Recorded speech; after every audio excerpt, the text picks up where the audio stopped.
Jain, and today in this video I am going to explain you the topic projectile motion. Okay, we will discuss about the projectile motion in this video. तो first of all, what is projectile motion? Projectile motion को हम simply कह सकते हैं motion under the gravity. हम क्या कह सकते हैं projectile motion को motion under the gravity. तो अभी क्या मतलब है what is do you mean bye motion under the gravity? देखो, तुमने कोई भी पार्टिकल देखा होगा, जब भी हम किसी बॉल को ऑब्जेक्ट को वर्टिकली थ्रो करते हैं तो उसके अंदर कौन सा मोशन होता है, मतलब कौन सी फोर्स, कौन सी एक्सेलरेशन एक्ट कर रही है? ओनली जी एक्ट करती है, तो that is also projectile motion. लेकिन जो हमने बुक्स में पढ़ना है, जो हमारी किताबों में दे रखा है व्हाट इज प्रोजेक्टाइल मोशन, कुछ ऐसा फिगर मिलेगा हम इस तरीके का. तो वो क्या है उसके बारे में हम डिस्कस करेंगे. हम इस वीडियो में किसके बारे में डिस्कस करेंगे? इस वाले फिगर के बारे में डिस्कस करेंगे. ये क्या था? इसको भी हम प्रोजेक्टाइल मोशन कह सकते हैं. जो ये वाला केस था, सपोज एक ऑब्जेक्ट है, हमने थ्रो करा वर्टिकली अपवर्ड या वर्टिकली डाउनवर्ड, इसको भी हम प्रोजेक्टाइल मोशन कह सकते हैं. लेकिन ये कौन सा मोशन होगा? That is the projectile motion in 1D. Okay, और जो इस टाइप का मोशन होगा that would be what? That would be is equals to motion in 2D या मोशन इन अ प्लेन भी हम इसे कह सकते हैं. क्या कह सकते हैं? मोशन इन अ प्लेन और मोशन इन अ प्लेन और मोशन इन 2D, और इस वाले को हम क्या कहेंगे? Motion in 1D. ओके, सो जो हमारा मेन एरिया ऑफ कंसर्न है इस वीडियो में, वो हम क्या डिस्कस करेंगे? Motion in 2D. तो इसका मतलब प्रोजेक्टाइल मोशन की डिफाइन अगर मैं करूं, then what do you mean by projectile motion? Projectile motion का मतलब है अगर किसी भी ऑब्जेक्ट को, कोई भी ऑब्जेक्ट है, सपोज ये ऑब्जेक्ट है, इसे मैंने एक यू वेलोसिटी से ऐसे थ्रो किया, ऑब्लिकली थ्रो किया. ऑब्लिकली मतलब एक एंगल पे थ्रो किया from the horizontal, so that the motion is known as what? That is the projectile motion. तो उसको नेक्स्ट स्लाइड पे मैं बना देता हूँ लाइक दिस. सपोज ये हमारी y एक्सिस है and it is the x axis. Okay, that is what? That is the y axis and that is the x axis, and I am throwing an object from the origin, okay, from the origin like this at an angle theta with the horizontal. तो ये u velocity क्या है? that u is initial velocity by which I am throwing the object. okay, that is the initial velocity. theta, what do you mean by theta? theta को हम क्या कह सकते हैं? that is the angle of projection. okay, what do you mean by theta? that is the angle of projection. What do you mean by angle of projection? Angle of projection हमारा वो angle है कि जिस velocity से, जिस angle पे हमने किसी भी ऑब्जेक्ट को थ्रो किया है from the x axis, so that is known as angle of projection. Okay, तो इसमें दो कंपोनेंट हो गए. अब जैसे हमने वेक्टर्स में पढ़ा हुआ है, we have already discussed in vector. अगर कोई भी ऑब्जेक्ट, इसके कंपोनेंट्स होंगे, एक ऑब्जेक्ट है, ये ऑब्लिकली थ्रो हुआ है, मतलब at an angle theta u पर, तो इसके it will have the two components. One will be in the x direction and second will be in the y direction. Okay, तो x डायरेक्शन में कौन सा कंपोनेंट होगा? That would be u cos theta, और x direction में कौन सा component होगा? That would be u sin theta. ठीक है, तो ये हमारा होता है प्रोजेक्टाइल मोशन.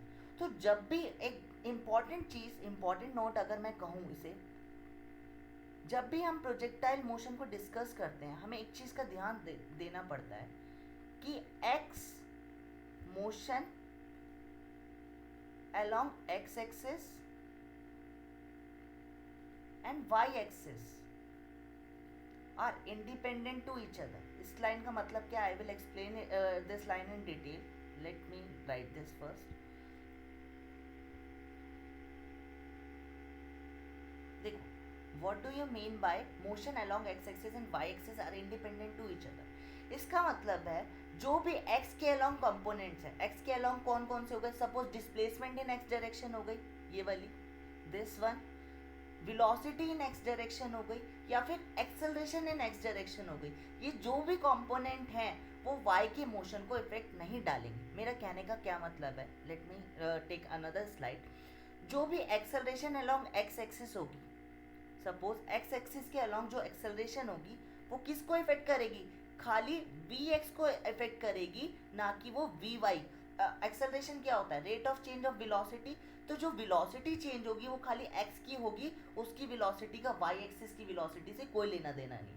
ठीक है, और जो भी vx होगी, velocity along the x axis, वो खाली किसकी होगी? किसकी डिस्प्लेसमेंट? वेलोसिटी क्या होता है? What do you mean by velocity? That is rate change in time, change in what is velocity, rate of change of displacement, that is the velocity.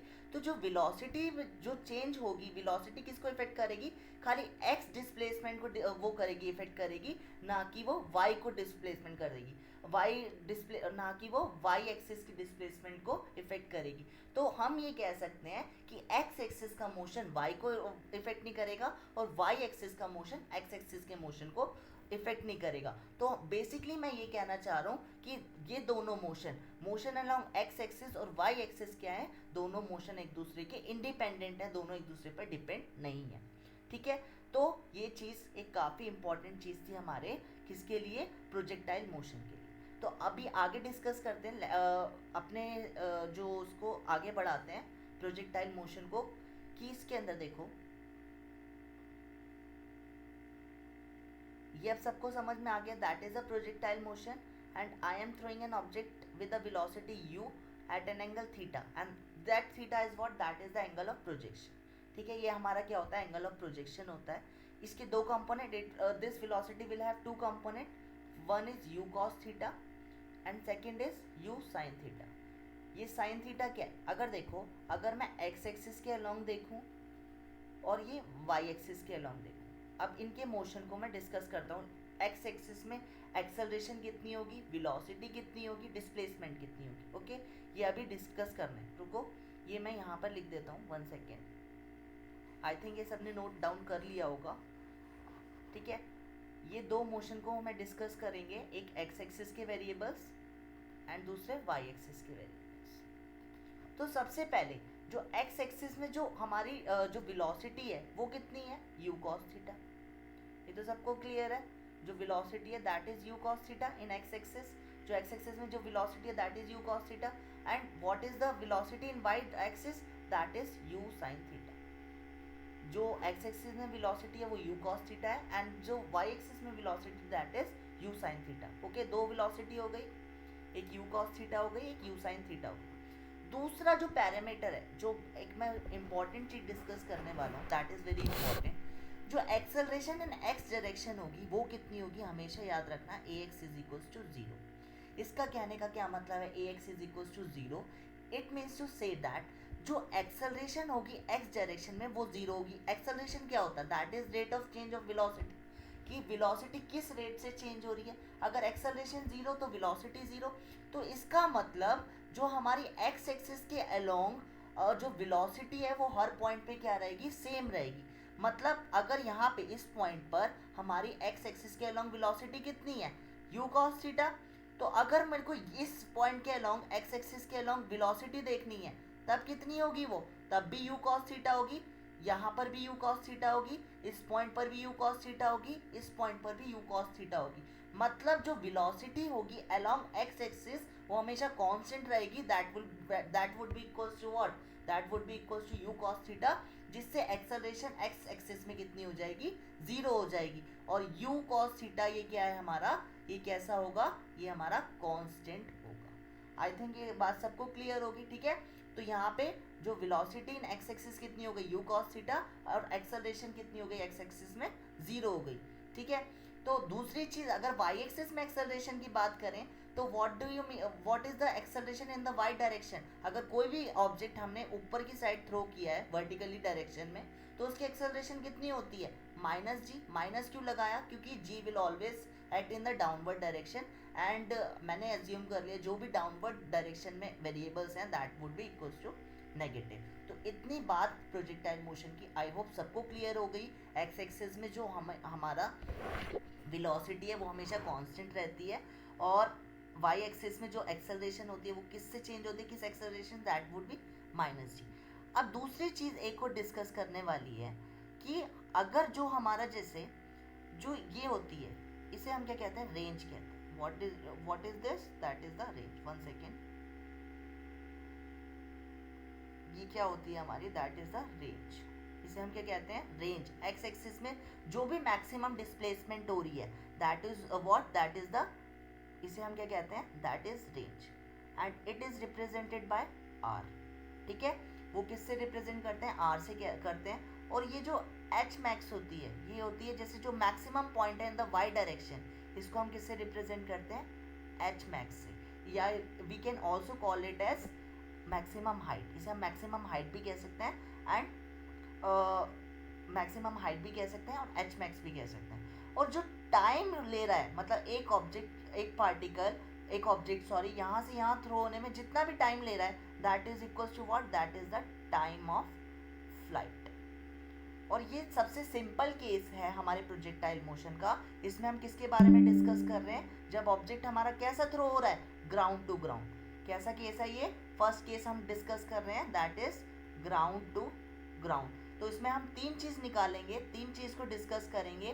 First कौन सी चीज होगी, that is the time of flight,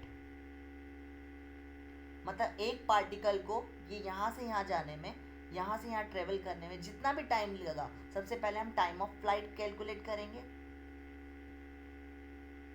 उसके बाद हम क्या calculate करेंगे, उसके बाद we will calculate H max and after that we will calculate what, that would be range.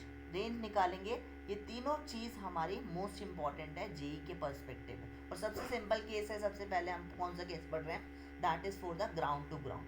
If an object is thrown ground से ग्राउंड के पे, अभी हम कौन से डिस्कस करेंगे, अगर कोई ऑब्जेक्ट हमारे टावर से थ्रो हुआ है तो डिफरेंट केसेस होते हैं, लेकिन अभी हम इस वीडियो में बिल्कुल सिंपल सा केस ले रहे हैं, that is ground from ground. मतलब एक ऑब्जेक्ट ग्राउंड से लिया और ग्राउंड पर ही थ्रो हो रहा है, तो वो हमारा सबसे सिंपल केस को हमें स्टडी करना है, ठीक है।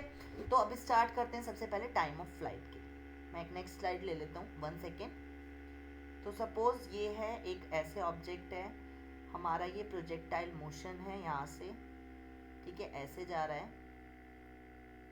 तो मुझे क्या निकालना है, हमें पता है यहाँ पे u वेलोसिटी से थ्रो हो रहा है सपोज, ठीक है। तो और ये एंगल ऑफ प्रोजेक्शन थीटा है, तो यहाँ पे कितना है, ये u cos theta and this component is what, that is the u sin theta. तो अगर हम मुझे टाइम ऑफ फ्लाइट निकालना है, इसको मैं दो तरीके से निकाल सकता हूँ, तो मैं दोनों मेथड डिस्कस करूँगा यहाँ पर, ठीक है। I will discuss both the method here. तो फर्स्ट मेथड देखो, अगर कोई ऑब्जेक्ट है, सपोज ये मैक्सिमम हाइट है यहाँ पे, तो अभी बताया दैट इज व्हाट, ये हमारी क्या होती है, इसे हम कहते हैं मैक्सिमम हाइट। इस हाइट पर देखो क्या हो रहा है, यहाँ पे देखो अभी मैंने बताया जो एक्स एक्सिस के अलोंग वेलोसिटी है वो हमेशा क्या रहती है, कांस्टेंट रहती है। तो मैक्सिमम पॉइंट पे जो वेलोसिटी की डायरेक्शन होगी वो ऐसे होगी, ये किसके इक्वल है, u cos थीटा। तो एक चीज, एक इंपॉर्टेंट पॉइंट ये भी है, जो मैक्सिमम हाइट होगी उस पर वेलोसिटी का कौन सा कंपोनेंट होगा, खाली there will be only the horizontal component, that is u cos theta. There will be no vertical component of velocity. तो यहाँ पर at the highest point only the horizontal component, that is the u cos theta of velocity will be exist, and there will be no vertical component of the velocity at the highest point. तो highest point पर कौन सा point होगा, खाली एक vertical horizontal component होगा u cos theta, और जो v y की वैल्यू होगी, velocity along the y velocity velocity along the y direction at the highest point will be 0। ये सबको क्लियर है, ठीक है। तो अगर मुझे यहाँ से यहाँ तक का टाइम निकालना हो, इसे हमें टाइम ऑफ एसेंट कह सकता हूँ। If I need to calculate time of ascent, तो इसे कैसे कैलकुलेट कर सकता हूँ, 2ay sy is equals to vy square uy square. ये मैंने अभी बताया कि x डायरेक्शन और y डायरेक्शन के मोशन को हम इंडिपेंडेंटली स्टडी कर सकते हैं। दोनों के motion will not, both the motion will be independent to each other, और दोनों एक दूसरे के मोशन को इफेक्ट नहीं करेंगे। तो अभी मैंने बताया acceleration along the y direction कितनी लेंगे, -g लेंगे, ओके। यहाँ पे sy की वैल्यू h ले ली मैंने, and what do you mean, what is the velocity at the highest point along the y direction, that is 0। यहाँ पे मैंने अभी एक्सप्लेन किया। एंड यू वाई कितना हो गया, -u square sine square theta. तो जब मैंने सॉल्व करा इसे, तो ये मेरे पास किसकी वैल्यू आ गई, 1 सेकेंड सॉरी, यहाँ पे थोड़ी मिस्टेक हो गई। यहाँ पे ये वाली इक्वेशन ना लेकर अगर मुझे टाइम निकालना है, आई एम सो सॉरी, अगर मुझे टाइम निकालना है, टाइम ऑफ एसेंट, तो मैं इसको ये वाली इक्वेशन भी तो लगा सकता हूँ, vy is equal to u y plus a y t, ये लगा सकता हूँ। तो इससे मेरा टाइम ऑफ एसेंट हो जाएगा। देखो vy की वैल्यू क्या है at the highest point, what is the velocity of y component at the highest point, that is 0। And u y की वैल्यू क्या है, that is equal to u sine theta, u y की value u sine theta, and a y की value कितनी है minus g, and t is t. Okay, तो t की value कितनी आ गई, मतलब ऑब्जेक्ट को यहाँ से यहाँ जाने में कितना टाइम लगा, यू साइन थीटा अपॉन में जी, इतना टाइम मतलब ऑब्जेक्ट को यहाँ से यहाँ ट्रेवल करने में लगा। तो दूसरी चीज़ मैं क्या कह सकता हूँ, जितना ऑब्जेक्ट को टाइम यहाँ से यहाँ ट्रेवल करने में लगा, उतना ही ट्रेवल करने में यहाँ से यहाँ ट्रेवल करने में लगेगा। मतलब यहाँ से यहाँ करने में, सपोज यहाँ से यहाँ ट्रेवल करने में 2 सेकेंड लग रहा है, तो अगर मुझे यहाँ से यहाँ ट्रेवल करने में कितना लगेगा, टाइम ऑफ डिसेंट कितना हो जाएगा, वो भी 2 सेकेंड हो जाएगा, क्योंकि time of ascent and time of descent equal होते हैं। तो यहाँ पर मैं क्या कह सकता हूँ, अगर मुझे टाइम ऑफ फ्लाइट निकालना है, पूरी जर्नी का टाइम, तो इसका डबल, तो that is equal to 2u sine theta by g. तो पूरा टाइम ऑफ फ्लाइट कितना हो जाएगा, that is equal to 2u sine theta by g. ठीक है, तो ये हमारा फर्स्ट एक्सप्रेशन आ गया, that is t is equal to 2u sine theta by g. I hope it is pretty clear to all of you. Okay, now move forward, अब आगे बढ़ते हैं। 1 सेकेंड। तो नेक्स्ट चीज हमें क्या निकालनी है, अभी हमने क्या निकाली है, time of flight. Time of flight मतलब यहाँ से यहाँ निकाल जाने में कितना टाइम लगा, that is equal to 2u sine theta by g. तो मैंने बताया था कि I will do this question, do this derivation by 2 method. First method is time of ascent, and time of ascent will be equal to time of descent. तो जो हमारा time आया वो किसके इक्वल आ गया, 2u साइन थीटा बाई जी के equal आ गया। दूसरी चीज़ अगर क्या देखें, बहुत इंटरेस्टिंग है, कैसे कर सकते हैं, निकाल सकते हैं। देखो, जब ऑब्जेक्ट यहाँ से यहाँ ट्रेवल हो रहा है, तो यहाँ पे अगर मैं y के कंपोनेंट देखूँ, सपोज यहाँ पे कोऑर्डिनेट्स कितने, 0 0, x भी 0 है, y भी 0। यहाँ पर क्या है, सपोज जो ये यहाँ से यहाँ तक का डिस्टेंस अभी मैंने बताया क्या होता है, r होता है, लेकिन यहाँ पे मतलब क्या है, x को इसका सपोज x कोऑर्डिनेट है, लेकिन y डायरेक्शन कितनी है, y डायरेक्शन में डिस्प्लेसमेंट कितनी हो रही है, 0 हो रही है। अगर मैं यहाँ से यहाँ जा रहा है कोई ऑब्जेक्ट, तो यहाँ पे x और y के कोऑर्डिनेट क्या है, 0 0 है। सपोज यहाँ पे इस डायरेक्शन में ये पूरा x है, तो यहाँ पे x का कोऑर्डिनेट क्या आ गया, x आ गया, लेकिन y तो यहाँ पे अभी भी 0 है। ठीक है, तो y तो अभी भी 0 है यहाँ पर। तो अगर मुझे यहाँ पे ये वाली इक्वेशन लिखूँ, displacement in y direction from initial to final point is equals to what, sy is equals to u y t plus half a y t square लिख सकता हूँ। So what is the displacement from the initial to final point along the y direction, that is 0. Okay, and uy is equals to what, u sin theta t plus half, and what is the value of ay, that is equals to minus g and t square. तो ये solve करके कितना आ गया, u sin theta t is equals to g t square by 2। And जब मैंने इसे solve करा, ये किसके इक्वल आ गया, t is equal to 2u sine theta by g. देखो, दोनों के टाइम ऑफ फ्लाइट के एक्सप्रेशन सेम है, यहाँ पर भी इतना ही है, t is equal to 2u sine theta by g, और यहाँ पर भी कितना है, 2u sine theta by g. तो मैं दोनों में से कोई भी डेरिवेशन के लिए मेथड यूज कर सकता हूँ। ओके, तो ये हमारा किसके लिए आ गया expression, that is for the time of flight. Now move forward, अब हम किसके लिए देखेंगे, मैक्सिमम हाइट के लिए। And again this is very easy, maximum height निकालनी है, तो ये भी बहुत इजी है, आराम से निकल सकती है maximum height by using the equation of motion. Raise the diagram. See, अगर मुझे ये मैक्सिमम हाइट निकालनी है एच मैक्स, तो मैं कौन सी इक्वेशन लगा सकता हूँ, मुझे वेलोसिटी पता है हाईएस्ट पॉइंट पे अलोंग द वाई एक्सिस कितनी है, 0 है, और मुझे एच मैक्स निकालना है, मतलब डिस्प्लेसमेंट इन वाई डायरेक्शन ही निकालनी है, यू भी पता है। तो अगर मैं equation of motion, third equation of motion लगा दूँ, हमारा आंसर आ जाएगा कैसे, 2as y is equal to v y square minus u y square. देखो, हमें पता है ए वाई कितना है हमारा, माइनस जी है, एस वाई कितना है, एच मैक्स। और अभी मैंने एक्सप्लेन किया the velocity along the y axis at the highest point is what, that is 0, and what is the velocity along initial velocity uy along the y axis, that is u square sin square theta. Okay, so h max is equals to what, that is equals to u square sin square theta by 2g. So that is the expression for what, that is the expression for h max. That is very easy. Okay, तो ये भी बहुत easy था, H max निकालना भी और time of flight भी.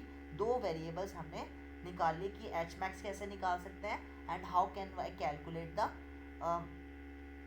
Time of flight. Now we will calculate what that is last but not the least, that is the range. What do you mean by range? मैंने अभी बताया range का मतलब क्या होता है. मतलब x डायरेक्शन में ऑब्जेक्ट सपोज यहाँ से यहाँ गया, तो ये जो डिस्टेंस होगा that distance is what, that is the range. तो now I need to calculate range.